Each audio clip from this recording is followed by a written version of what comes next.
Bitcoin, às vezes você tem que colocar na balança. Se você precisa investir em outras coisas para você se tornar um bem mais valioso. Porque no final das contas, o mercado sempre vai te remunerar pelo quanto você vale para o mercado. E você, como foi pivotar para o mundo das criptos ali? Então, 2020 para 2021 foi a época que houve aquele grande boom, né, do mercado cripto por causa do Fed lá que imprimiu muito dinheiro, né, para resgatar a economia, o pacote de resgate lá de 5 trilhões que eles fizeram. E aí as criptomoedas explodiram, né? Porque os caras tirou isso daí da onde eles tiraram esse valor? Chutaram, né? Eu acho que eles ficaram com receio de que alguma coisa poderia dar mal ali em relação ao nível que a pandemia alcançou, né? E aí, com essa impressão, os negócios cresceram muito, a parte das criptos. E aí me chamou a atenção. E eu sempre gostei um pouco de criptomoeda, já tinha trabalhado um pouco com isso para mim, né? Investido, no caso, desde 2016, 2017, mas não era uma coisa que eu levava como profissional, vamos dizer assim. E aí eu comecei a investir novamente nisso. Aprender. Na época participava de muitos lançamentos, aqueles pré-lançamentos, os ICOs, né? E fazia muito dinheiro com os ICOs, porque você investia um pouquinho e aí ele multiplicava muito. Qualquer porcaria de criptomoeda valorizava 1000%. E qualquer $100 valia muita grana. Muita grana. Você pagava o teu capital principal, mais um pouco, às vezes 2, 3 vezes, e ficava depois recebendo mês a mês o restinho e dava um dinheirão. E aí eu comecei a pegar esse nicho específico de ICO, de lançamento e pré-lançamento. E aí isso foi muito bom na época. E aí o canal começou a crescer, eu divulgava esses pré-lançamentos e depois eu fui me aperfeiçoando para a parte de análise gráfica mesmo, price action, entender um pouco mais como funcionam os ativos. Mas o meu foco sempre é realmente olhar a parte do gráfico, entendeu? Eu gosto muito da parte de análise gráfica e entender, claro, a tecnologia, mas sempre olhando a oportunidade que isso pode trazer em termos de ganho. Sim, e você não é maximalista não, né? Não sou maximalista. Eu entendo eles, eu respeito eles. Enfim, é uma filosofia que eles seguem, né? Mas para mim não faz total sentido. Eu sou capaz de entender e acompanhar sem necessariamente que isso me incomode, entendeu? Eu pego o que eles têm de bom, que para mim faz bem, em termos de conhecimento, e ao mesmo tempo aquelas coisas que eu não concordo, eu dispenso, tá tudo bem. Porque é complicado também, né? Igual os maximalistas, eles querem viver só com Bitcoin, mas é meio utópico, não é? É utópico, assim, a gente nunca sabe do futuro, né? Mas uma vez eu ouvi uma concepção sobre o que é a avareza. E ele dizia assim, né? A avareza é você viver na pobreza por ter medo de ser pobre. Então, ou seja, você vive como um pobre por ter medo de ser pobre. Os caras querem viver igual o Chaves, né? Então, assim, nem todos, acredito que tem alguns que já estão bem e tudo mais, mas assim, é uma filosofia. Por outro lado, tem um lado positivo, que tem a ver com você postergar os prazeres para o futuro. Sim. Então, tem um lado bom nessa história, não é só ver o lado ruim. Mas eu acho que você tem que ter um bom senso, porque a vida passa, né? A vida passa e outra. Todas as vezes que você terceirizar a responsabilidade da sua vida dar certo para algo, na minha visão, não é uma decisão correta. Então, se eu coloco toda a capacidade de eu vingar na vida num ativo e não em mim mesmo, você entendeu? Então, assim, ao invés de eu estar colocando ênfase na minha evolução, no meu desenvolvimento, no meu crescimento, no meu conhecimento, na minha informação, na minha mente, eu estou terceirizando pro Bitcoin. Ou, né, no caso, quando a pessoa ela é muito, enfim, ligada nisso. Então, assim, eu não acho que é bacana. Por quê? Porque eu não tenho controle sobre o Bitcoin. Agora eu tenho controle sobre mim. O Bitcoin vai passar, pode ser que dê certo, pode ser que não dê certo, em termos do objetivo final, que é crescer e tudo mais. A gente espera que dê certo, né? Inclusive. É igual, eu acredito muito no Bitcoin, eu acredito que ele é uma tecnologia que ela é imparável, né? Já foi mostrado que é imparável. Tem todas as qualidades do Bitcoin, 21 milhões de Bitcoin, que uma porrada já foi perdido, que é uma moeda descentralizada, que a tendência a crescer, que foi a primeira, tem tudo, meu. Mas aí eu fico pensando, né, na minha... Aí eu pego e eu posto direto no Twitter, arrumo várias brigas lá. Aí eu coloco lá que eu tenho umas kitnet. Aí eu coloco que eu investi nas kitnet um tempo atrás e tal. E o cara fala, se eu tivesse comprado Bitcoin, não sei do que. Aí eu coloco lá que eu comprei ações do Banco do Brasil. Aí o pessoal fala assim, cada um tem o que merece. Se você acha que isso daí vai valer alguma coisa no futuro, aí eu coloco ações do Bradesco, aí eu coloco sei lá, que eu comprei um pouco de dólar e investi lá fora. O pessoal fica só brigando, os maximalistas. Mas é o que você falou. Eles estão colocando tanta fé no Bitcoin que se um dia o Bitcoin for lá, igual tem vários analistas que falam aqui que pode vir um crash a lá 1929. Aqui o Faca, o Roxo, são os analistas que sempre estão aqui. Eles falam que segundo ciclo está próximo desse ciclo por conta de da dívida americana, eles dão várias coisas assim. Pode acontecer agora, pode acontecer daqui a 10 anos, pode acontecer, não sabe.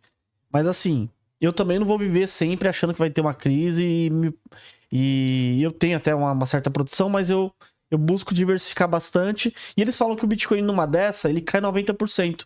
Que começa a ser executado várias ordens ali e cai. E do mesmo jeito que cair, ele segura um pouquinho no fundo e eles dizem que a tendência é quase um V, né? Uhum. Mas às vezes pode andar bastante de lado. Aí um cara desse daí que, imagina, um moleque, tem um lá no Twitter, que ele mora numa casa bem pequenininha assim, acho que é o tamanho dessa mesa, parece. E ele fica falando, ó, compre Bitcoin, compre Bitcoin, compre Bitcoin. Se você não comprar o Bitcoin, cada um vai ter o preço do Bitcoin que merece. Ele coloca como se fosse a única salvação da pessoa no futuro. Será que uma pessoa dessa daí não pode cometer algo muito grave com sua vida quando o Bitcoin cair 90%? É um risco, entendeu? Né? Porque eu fico pensando, mano, o cara tá colocando tanta fé, que se um dia cair muito ali, o cara é perigoso se matar, meu. Você tem que estruturar a sua vida sempre com bom senso, né? A gente sabe que o Bitcoin, sem sombra de dúvida, é uma tecnologia que veio para revolucionar, é um ativo sensacional. Quem investiu em Bitcoin, apostou em Bitcoin nos últimos 10 anos só se deu bem, né? Considerando sempre o longo prazo. Mas assim, é aquela coisa, o amanhã a gente não sabe. Eu acho que o bom senso sempre tem que predominar. Agora, de novo, respeito muito. Eu acho que cada um deve fazer o que quiser com sua própria vida. O que eu não entendo muitas vezes é as pessoas te criticarem por ter opinião distinta. Eu acho que se a pessoa acredita que isso possa dar certo, é aquela história. Entre você ser um louco ou um gênio é o tempo, né? E o resultado. Então pode ser que daqui a alguns anos a gente olhe e vale que esse maluco, né, no bom sentido, não era tão maluco assim, era um gênio. Então, mas eu acredito no bom senso. E acredito também assim, como eu falei, você não pode terceirizar a responsabilidade para você dar certo. Para alguma coisa que está fora de você. Então, por exemplo, eu vou entre comprar um livro e comprar mais Bitcoin, eu vou comprar só Bitcoin. Cara, tenha bom senso. Tudo tem o seu momento, entendeu? Entre, de repente, ir me informar melhor como fazer uma coisa que possa me gerar mais renda, comprar Bitcoin, às vezes tem que colocar na balança. Se você precisa investir em outras coisas para você se tornar um bem mais valioso. Porque no final das contas, o mercado sempre vai te remunerar pelo quanto você vale pro mercado. Exatamente, né? E uma das coisas que eu sempre falo pros maximalistas é pra você trabalhar bastante, meu. Você ter uma renda forte, né? Sim. Porque você comprar mais Bitcoin, porque não adianta você ficar só mendigando ali e falar, putz, vou deixar de comprar um pão pra comprar frações de Bitcoin, né? Não, e que mensagem que você manda pra si mesmo fazendo isso, né? Pô. De que você é um miserável. Porque Exatamente. imagina, eu não posso me dar o luxo de comprar um pão, sair um lanche, sair com uma pessoa, comprar um carro melhor, porque sempre vai estar faltando, não vai ser suficiente para eu comprar o Bitcoin, no caso, né? Então, assim, tem que ter um equilíbrio. Como eu falei, eu compreendo a filosofia, eu respeito a filosofia, eu acho que cada um faz o que quiser com a sua própria vida, mas eu acho que se você também, você vibra numa frequência onde tua mente está sempre trabalhando em escassez, e aí você, obviamente, vai tornar a tua realidade escassa. Sempre vai parecer que tá faltando, sempre vai parecer que fica para o amanhã. Entende? Agora não. Pode reparar, pessoas que normalmente têm abundância, elas não ficam apegadas a essa coisa de vai faltar. Pelo contrário, elas estão. Até porque elas colocam toda a responsabilidade nelas, né?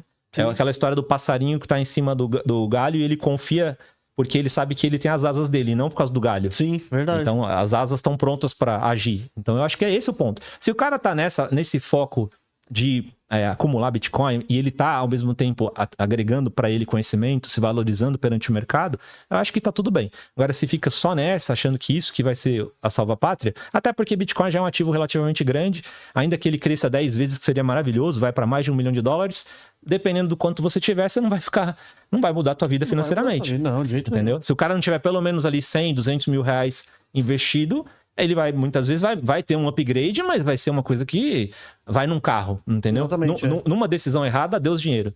Verdade. Então, para você mudar de vida realmente, você teria que ter já um aporte relativamente bom. E olha que estamos sendo bastante otimistas e até realistas, porque eu acredito que o Bitcoin no futuro possa bater 1 milhão. Porém, a gente sabe que é um processo, né? Exatamente. O Bitcoin, se você analisar ele comparar com o ouro, né, em valor de mercado, ele faz 10x fácil. Fácil. Mas o problema é o que você falou, o problema é, 10x... Ó, a galera tá acompanhando a gente aqui. É esse daí mesmo, João. É o Altieri lá do Bitcoin lá. Eu gosto até as coisas dele, que ele posta lá, eu acho legal. Mas algumas coisas ali, eu acho que é igual você falou, passa uma mensagem de escassez, né? Você tem que ter esse equilíbrio, entendeu? Porque, na verdade, o problema não é nem tanto como os outros te percebem, é como você se percebe. Porque como que tá a sua estima, como que você se percebe? Eu não tô falando especificamente desse rapaz, tô falando de mentalidade. Como que você se percebe todos os dias? Você acorda e fala assim, pô, imagina, hoje eu não posso fazer nada porque senão vai faltar Bitcoin pra mim. Porque no futuro eu vou ter menos Bitcoin. Entende? Então, eu acho que essa mensagem que tem que ser sempre criticada no bom sentido. É uma autocrítica. Às vezes, por exemplo, eu sempre falo pra minha esposa que eu não gosto das coisas de graça. E normalmente o de graça vem acompanhado do insuficiente, do que sobrou, do que dava pra fazer. Normalmente quando você pode optar por ter algo pago, você tem um serviço melhor, uma escolha, você tem uma qualidade melhor. Normalmente é assim, não é uma realidade da vida. E normalmente quando você fica nessa mentalidade de eu não posso pagar, eu não devo fazer, eu não vou investir, além do que, é assim, a única maneira que você tem de diminuir o intervalo de tempo para você conquistar suas vidas é investimento. Eu quero conquistar uma coisa na minha vida em 10 anos. A única forma de eu fazer com que esses 10 anos, que é o processo meu de maturação, para eu me tornar aquela pessoa que vai ser a responsável por conseguir alcançar aquilo, para eu reduzir esse prazo, a única forma é eu acessar alguém que já fez aquilo e capturar essa informação de forma mais rápida. Só que para eu acessar a mentalidade desse cara, isso tem um custo. Esse cara já venceu na vida. Ele não vai me disponibilizar aquilo, a não ser que eu tenha agregado algo para ele antes, que é o network. Sim. Caso contrário, eu só vou acessar essa mentalidade dele pagando, para que eu possa diminuir o intervalo de tempo. Eu aprendo com esse cara como é que ele fez para multiplicar patrimônio, para que eu possa multiplicar patrimônio. Se eu só penso em acumular o ativo, porque eu terceirizo a responsabilidade da minha vida pro ativo, eu nunca vou ter essa mentalidade de falar isso vale a pena comprar, isso vale a pena investir. Não, e olha que engraçado. Isso acaba atrasando sua vida, né?